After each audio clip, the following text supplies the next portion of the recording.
psychological fears of something that we can't explain, this kind of supernatural element to whatever is going on. Going back to the UFO lore of everything from X-Files, something that I grew up on, the abyss, like this notion that if there's something greater than our government and our technological capabilities, then we need to kind of like just acquiesce toward our institutions to be like, you just do whatever you need to do, whether that be militarizing space. Like, these things are a threat just because they exist and we don't know what they are. So my mind goes to, there's a reason why this rollout is happening, and it's not for the betterment of humanity, and it's not because of the curiosity of these officials in terms of learning or wanting to find out what UFOs are. It's about, going back to what I said before, it's about militarization, and Space Force was basically part of the neocon blueprint back from PNAC, the Bush. And I don't think she's wrong here. Everybody's got a fucking agenda. So it doesn't matter whether you're talking about getting the information out. It doesn't matter whether you're talking about maybe the government feels like it's just too much information at this point. They have to say something. Or whether you feel like they're saying it to prod the U.S. people for more budget dollars. I mean, it's hard to say who's what. Administration, and Trump fulfilled that dream. And I do think that this is part of that. And look, I don't know, but I think that we need to ask questions. Why is our reality being sanitized? Why are things like QAnon being purged from the internet, as ludicrous as it may be? But we're also simultaneously being told that UFOs are something that are real, and they're concerning. They're potentially a threat to national security. We don't know what they are. And it's okay to talk about that now. That is a curious thing to me, Joe. It is curious. And I appreciate your perspective, because I think it's good to look at this from a bunch of different angles, because it's real tempting to say, well, I'm finally at a point in history. It's amazing. I'm here where the government is admitting that there are alien crafts that are off-world vehicles, not from this earth. Those like. It's pretty wild to think about. We are living in a time where the government has to acknowledge it. One of the quotes that we're admitting that we are being visited. But are we? Because why would the fucking government finally start telling us without motivation, without some sort of end game, without what's in it for them to tell us about these things, unless they're so frequent and so bizarre, and so many military people are talking about them, that they feel like their back is against the wall, and they have to say something about it, because otherwise they're going to lose credibility. That there's so many of these things, and there's so many, like the Go Fast video, the FLIR video. There's so many of these encounters that these very... And that Go Fast video was the first one we watched, by the way. Reputable people like Commander David Fravor have had with these crafts that behave in a way that is impossible, as far as we know, with any known technology on Earth in 2021. And this is the David Fravor one is from 2004. What's disturbing about it is, no matter what it is, I don't think we're going to find out the truth, and I think it's going to be exploited for certain means that we're not going to know. It's not going to be overt, but there is definitely something going on, because it doesn't make sense. And if it's, there's so many people seeing it, shit, this has been going on for 70 years. I mean, yeah, that movie, I mean, there's people like every day. One thing that I find really interesting, though, is now everyone has cell phones that film in 4K, Google Earth satellites all over the world that can zoom in on someone walking down the street. So if these things are flying over the ocean, like someone, part of the David Fravor special on 60 Minutes was saying, I saw this shit like this every day. Yeah. That was a literal quote from him. Why are we only seeing these grainy satellite images of these UFOs? Well, I think the first answer to that is everyone who has access to those satellites and those capabilities aren't going to be the ones releasing that to the public. I mean, for instance, if Google finds some shit that questions the state of stability on the planet, you think they're just going to put it on Google? It doesn't work like that, right? Somebody will be involved. someone from the government will step in. If it's any kind of evidence that is overwhelmingly would change public view overnight, just like that, that's the stuff we don't see. And there's so many instances where the guy who ran the former ATIP program, I'm losing his name off the top of my head, but he's even came out and said that what we've saw isn't even the tip of the iceberg, even with those videos, even with the FLIR and the Go Fast. Christopher Mellon, who used to work for the State Department, told me that they have way more shit, way more footage. They're just not releasing it. But why? Why roll out this one and where it's this grainy filming of a satellite? They're not rolling it out. It's soldiers, it's sailors, it's fighter pilots, it's people are releasing these.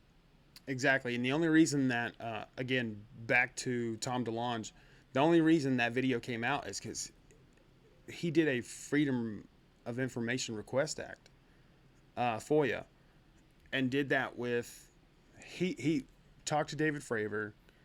He got all that info. Him, along with a team of people, got several people accounts of when, what day, what time, to get that video released. Because when these things happen, it's not like they classify them in the alien incident number 350. You know, it doesn't work like that. All these records are just time stamped in. So if you don't know what to look for, you don't know what to find. These videos and photographs, they're leaking them because but how come they're not getting in trouble for like leaking them? You know, like we had, like this is a whistleblower leaking these. Because I think it's a different kind of a leak. It's not like they're leaking something the United States is doing, right? They're not like you remember that kid that got arrested for taking a photograph inside of a submarine? Mm-hmm. Remember that? Mm-hmm. That's a different kind of leak, right? That's you're leaking out U.S. military secrets. This is not a U.S. military secret. This is a strange, unidentified, what they call a UAP now, because UFO's got a bad rap. Right. It's like red pill. Got taken over by assholes. You know, so now a lot of these people that have seen these things are frustrated at the lack of transparency. I mean, this is the narrative, right? I don't know if this is true, but my friend Jeremy Corbell, who's been the guy who's released most of these. Jeremy Corbell was the name I was trying to think of earlier. He's the one that's worked with To the Stars and everything. Most of these videos, like those pyramid-shaped crafts that they were watching with night vision, that were in the middle of the fucking ocean, floating around over this destroyer or this aircraft carrier, they don't know what the fuck those things are. These are videos from people that are there. The one that was a transmedium vehicle that was flying over the ocean and then went into the ocean. They don't know what the fuck that is. They filmed that thing with night vision. They don't know what it is, and this was soldiers that were filming it, enlisted people who were filming it, and you could hear them saying like, "What the fuck is it doing?" They're splashing down. It's in the water now. Then they're like, "Fuck." And the water, the whole like it's wild. Yeah, the water to air stuff doesn't make sense either without compromising the function of like one or the other. That it's very fascinating. But what I guess my point is, if they're seeing this shit every day, you think that they would try to film it like, you know, not on satellite. This is the point. Again, the thing that I don't think she's really getting is anyone who has access to those satellites isn't giving the public that information, period. And even if they came close, those people are reporting that information not to the public. You get what I'm saying? Most of these endeavors are government funded anyways, mainly for that reason. They don't have the ability to film it on satellite. They only have access to their cell phones. They have access. If you're going to leak it, film it on their cell phone. But they are filming some of these things, like that one that went into the ocean. That's the best they can do with filming something off of night vision. The one, and I don't think he tried to say that, but the one he's talking about where the craft is flying, submerges, and then comes back as two crafts, that wasn't filmed on a cell phone, but it was filmed on a long-range camera. So they're looking at something that's crazy far away. Again, I'm not going to give you false facts here, but I do know there was a good distance. They could barely even track it. Ones that were floating around above that UFO or above the aircraft carrier that's shaped like pyramids. about the Go Fast video. I mean, they're using the cameras that are on these fighter jets that are designed to track enemy craft. And that's what they're designed for. They're locking in on this thing with their tracking systems. This thing's moving at insane rates of speed, and they're following it. Now, keep in mind, some of these videos that are coming out, David Fravor's Go Fast video, that was 2004. Pretty sure that incident was 2004. So some of these incidents, film quality from these incidents are terrible, because some of them are almost 2 decades old. This is the best that they have in that application. Now, that doesn't mean that the government doesn't have some satellites that could zoom in on those coordinates and Right. get that thing and get a very detailed, high-resolution video of that. They probably have that.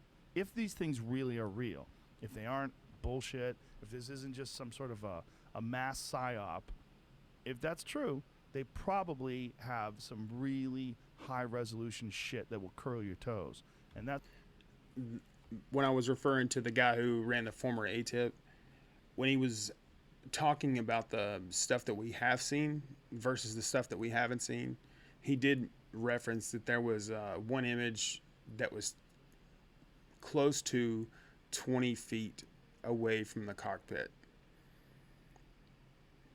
To me, that's an insane thing. That's an insane sentence for the guy who ran the former ATIP program. So just know there's stuff you're not seeing. That's what Christopher Mellon says. But there's no reason for them to release that stuff for 2 reasons. One, why would they give away the actual capability of these satellites in like an undeniable way? Like, if you could see like the fucking bolts on this UFO from, however many miles in the sky these satellites are, and then everybody would be like, Jesus Christ, like, what else are they watching? Right. What else can they see? They can watch you take a shit through your bathroom window. Like, what are they doing? If they can see that, like, they can read a license plate from space. That's what's been reported, that it is possible now through these satellites that you can get such a high resolution video that you can clearly see a license plate from space and read it clearly. There's also something called claytronics, which is like a programmable matter, like microcomputers that can create a holographic cloud. That's actually a tangible hologram. I mean, there's so many What? things that seems like it's How does centuries that work? off. This is what they're saying that they're working on, developing, That sounds fucking bananas. where you can have a series of microcomputers program themselves into different visual entities into one giant hologram. That was a Spider-Man movie. Yes, no, I know. Yeah. The recent No, Spider-Man movie? this is crazy shit, man. I mean, Chris Carter, the creator of X-Files, says that he had like a CIA guy like feeding him information for the show. I mean, I do think that art imitates reality in a lot of ways. And when it goes back to the 60-minute special, which was one of the only mainstream institutions that was taking this seriously, my whole thing is like there was no skepticism at all. There was no attempt to debunk these people, which seemed like a change in tone Yes. from these institutions. Like, so that like blows my mind. It's like usually you would have people have the debunker, have the guy saying that he saw UFOs, Right. but this one was just like glued in, being like, this is happening. Well, the New York Times was the first to break it in 2017. That really shifted the perception. When you see the New York Times has an article talking about these unexplained vehicles and taking them seriously, and then interviews with like high-ranking military officials, people from the Pentagon, all that kind of shit. When you see that stuff start to make it into the mainstream, it just changes everything. The New York Times, for sure, changed everything. That 2017 article changed. The people that would never take UFOs seriously, they're seeing that in the New York Times, and they're saying, like, holy shit, this is in the Times. Yeah. And they still really don't take it seriously. These are the same people who discredited Dennis Kucinich at the 2007 presidential debate because they were like, you saw a UFO? Like, you fucking idiot. And that was Right. one of the questions. And he was like, yeah, like I saw a UFO. And it's like, dude, Yeah. Jimmy Carter, Ronald Yeah. Reagan, all of them saw UFOs too, and it was such a discrediting fringe thing. Mm-hmm. But no, I mean, it's not at all.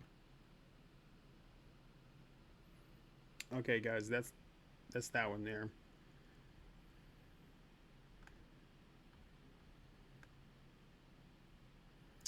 Well, guys, I thought that was a really good interview. I really like Abby Martin. I really like what she does.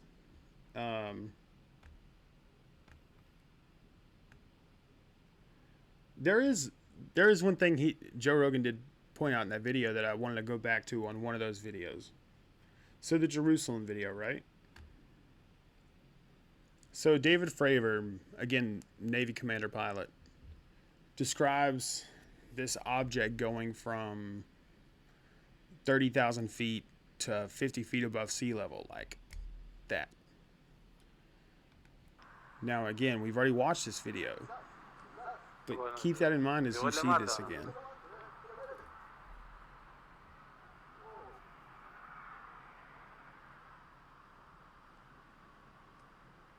אתה מצלם?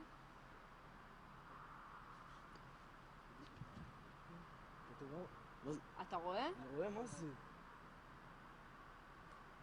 תגיד, שותים יותר מדי? לא, לא, כולנו רואים את זה. מה זה?